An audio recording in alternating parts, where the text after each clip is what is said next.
అంతరిక్ష కేంద్రాలు అంటే ఏంటి? అంతరిక్షంలో ఒక ట్రిపుల్ బెడ్రూమ్ ఫ్లాట్ లాంటి. ఎవరైనా సరే అక్కడికి వెళ్ళి దానికి అటాచ్ అయ్యి ఆ దేశాల వాళ్ళు అందులో ఉండి కొన్ని రోజుల పాటు అక్కడ తమ పరిశోధన చేసుకుని వెళ్ళిపోవడం. ఇప్పుడు ఈ అంతరిక్ష కేంద్రంలో ప్రపంచంలో వాళ్ళందరూ జాయిన్ అయ్యేవాళ్ళు ఇదివరకు. క్రమంగా అది మారిపోయి ఇప్పుడు అంతరిక్ష కేంద్రం తీసేసేటటువంటి ప్రయత్నం జరుగుతుంది.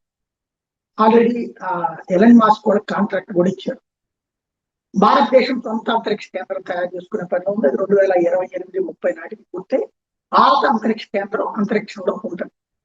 ఇదే సందర్భంలో ఇప్పుడు అమెరికా వాళ్ళ ఆలోచన, నాసా వాళ్ళ ఆలోచన చంద్రుడి మీద కేంద్రం. ఇదివరకు అంతరిక్ష కేంద్రం లాగా ఇప్పుడు అందరూ కూడా చంద్రుడి మీద దృష్టి సారించారు కదా. మనం కూడా చంద్రయాన్ చేశాం కదా.